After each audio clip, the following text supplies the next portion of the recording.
नमस्कार.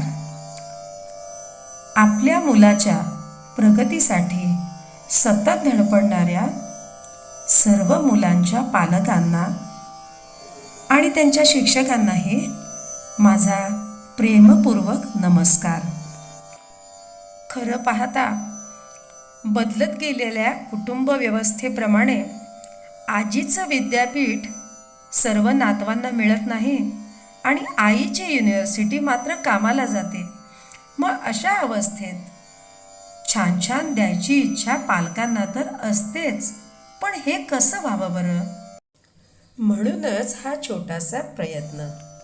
आज मी तुमच्यासमोर रामरक्षा स्तोत्र सादर करणार आहे. अनुष्टुप छंदातलं हे स्तोत्र अतिशय श्रवणीय आणि गोड आहे. पण हे आपल्या मुलांना कसं बरं पाठ करून घ्यावं? तर याच्यासाठी मात्र आईच्या युनिव्हर्सिटीला किंवा पालकांच्या युनिव्हर्सिटीला या श्लोकामधला कोणताही एक श्लोक आधी म्हणावा लागेल, थोडासा अभ्यास करावा लागेल, गुणगुणावा लागेल. तुम्ही गुणगुणायला लागलात की तुमची मुलंही गुणगुणतील. सगळं एकदम शिकवायला गेलात तर थोडं मुलांना कठीणच पडेल. मग अशा वेळी आपण काय करू शकतो?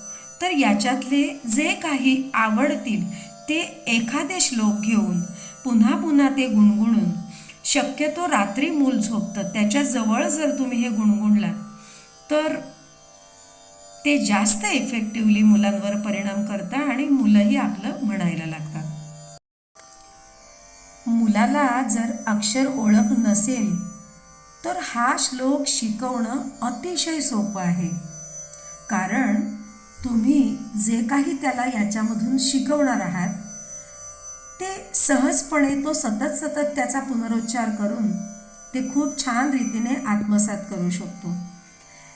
या श्लोकामध्ये अनुस्वाराची गंमत आहे. म्हणजे कुजंतम राम रामेती मधुरम मधुराक्षरम किंवा आतसज्ज धनुषा विषस्पृशा. अवकाराचे शब्द जसे फलमूलाशिनौ दान्तौ तापसौ ब्रह्मचारिणौ पुत्रौ दशरथस्थैतौ भ्रातरौ रामलक्ष्मणौ.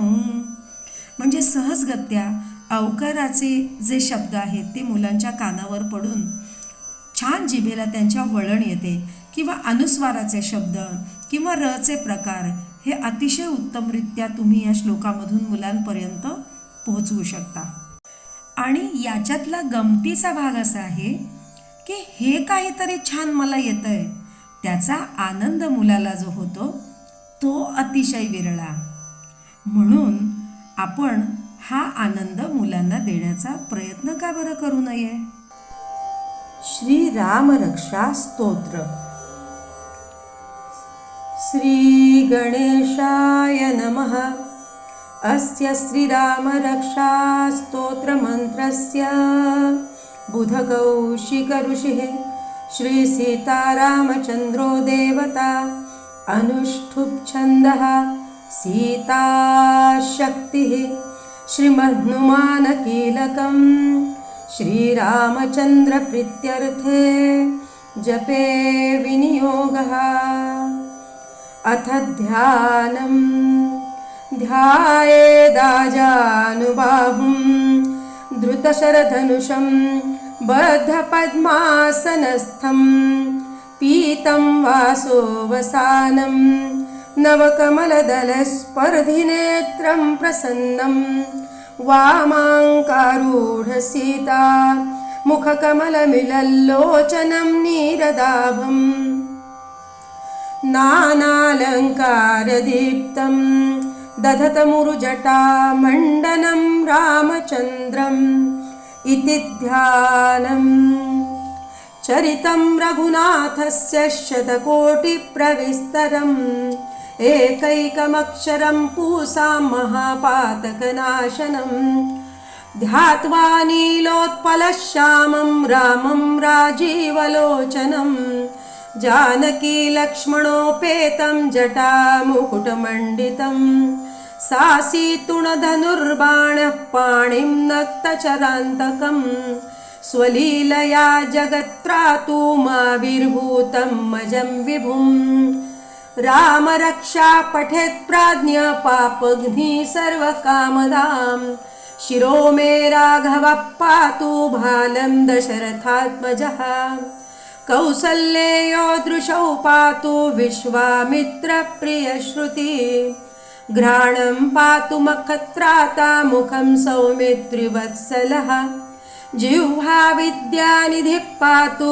कण्ठं भरतवन्दितः स्कन्धौ दिव्यायुधः पातु भुजौ भग्नेशकार्मुकः करौ सीतापतिः पातु हृदयं जामदग्न्यजित् मध्यं पातु खरध्वंसी नाभिं जाम्बवदाश्रयः सुग्रीवेशः कटिः पातु शक्तिनी हनुमत्प्रभु उरुरघुत्तमः पातु रक्षकुलविनाशकृत् जानुनी सेतुकृत् पातु जङ्घे दशमुखान्तकः पादौ विभीषणश्रीदः पातु रामोऽखिलं वपु एता रामबलोपेता रक्षाय सुकृती पठेत् सचिरायुः सुखी पुत्री विजयी विनयी भवेत् पातालभूतलव्योमश्चारिणश्छद्मचारिणः न द्रष्टुमपि शक्तास्ते रक्षितं रामनामभिः रामेति रामभद्रेति रामचन्द्रेति वा स्मरन् नरो न लिप्यते पापैर्भुक्तिं मुक्तिं च विन्दति जगजैत्रैकमन्त्रेण रामनाम्नाभिरक्षितं यः कण्ठे धारयेतस्य करस्था सर्वसिद्धयः वज्रपञ्जरनामेदं यो रामकवचं स्मरेत् अव्याहताज्ञ सर्वत्र लभते जयमङ्गलम् आदिष्टवान् यथा स्वप्ने राम रक्षामि मां हरः तथा लिखितवान् प्रातः प्रबुद्धो बुधकौशिकः आरामः कल्पवृक्षाणां विरामः सकलापदाम् अभिरामस्त्रिलोकानां राम श्रीमान् सनप्रभु तरुणौ रूपसम्पन्नौ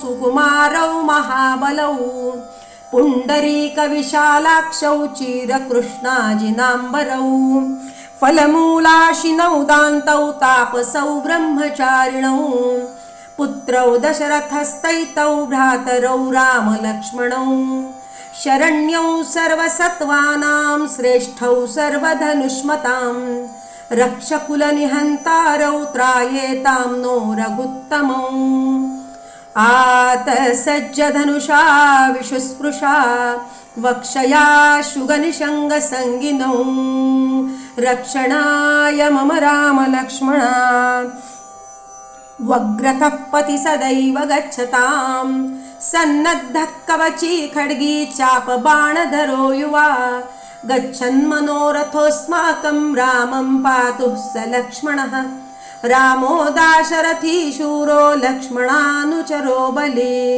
काकुत्स्थः पुरुषः पूर्णकौसल्येयो रघुत्तमः वेदान्तवेद्ययज्ञेशः पुराणपुरुषोत्तमः जानकी वल्लभ श्रीमान् प्रमेयः पराक्रमः इत्येतानि जपन् नित्यं मद्भक्तं श्रद्धयान्वितः अश्वमेधादिकं पुण्यं सम्प्राप्नोति न संशयः रामं दूर्वादलश्यामं पद्माक्षं पीतवाससं स्तुवन्ति नामभिर्दिर्वैर्नते संसारिणो नरः रामं लक्ष्मणपूर्वजं रघुवरं सीतापतिं सुन्दरं काकुत्स्थं करुणार्णवं गुणनिधिं विप्रप्रियं धार्मिकं राजेन्द्रं सत्यसन्धं दशरथतनयं श्यामलं शान्तमूर्तिं वन्दे लोकाभिरामं रघुकुलतिलकं राघवं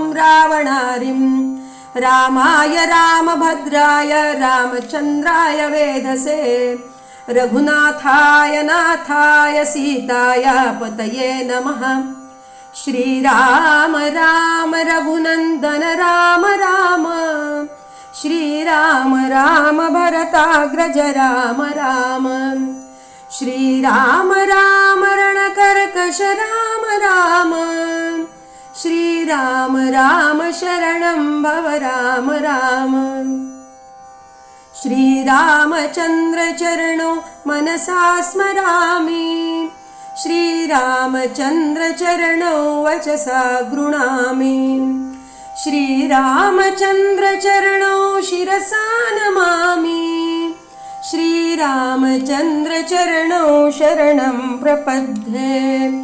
माता रामो मत्पिता रामचन्द्र, स्वामी रामो मत्सखा रामचन्द्र, सर्वस्व मे रामचन्द्रो दयालुर्, नान्यं जाने नैव जाने न जाने। दक्षिणे लक्ष्मणो यस्य वामे तु जनकात्मजा, पुरतो मारुतिर्यस्य तं वन्दे रघुनन्दनं। लोकाभिरामं रणरङ्गधीरं, राजीवनेत्रं रघुवंशनाथं, कारुण्यरूपं करुणाकरन्तं, श्रीरामचन्द्रं शरणं प्रपद्ये। मनोजवं मारुततुल्यवेगं, जितेन्द्रियं बुद्धिमतां वरिष्ठं, वातात्मजं वानरयूथमुख्यं, श्रीरामदूतं शरणं प्रपद्ये। कूजन्तं राम रामेति मधुरं मधुराक्षरम्, आरुह्य कविताशाखां वन्दे वाल्मीकिकोकिलम्। आपदामपहर्तारं दातारं सर्वसम्पदां, लोकाभिरामं श्रीरामं भूयो भूयो नमाम्यहम्। भर्जनं भवबीजानां मर्जनं सुखसम्पदां, तर्जनं यमदूतानां राम रामेति गर्जनम्। रामो राजमणि सदा विजयते, रामं रमेशं भजे, रामेणाभिहता निशाचरचमु, रामाय तस्मै नमः।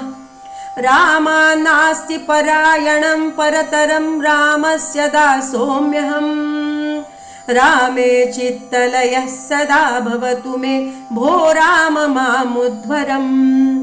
राम रामेति रामेति रमे रामे मनोरमे, सहस्रनाम तत्तुल्यं रामनाम वरानने। इति श्रीबुधकौशिकविरचितं श्रीरामरक्षास्तोत्रं सम्पूर्णम्। श्रीसीतारामचन्द्रार्पणमस्तु।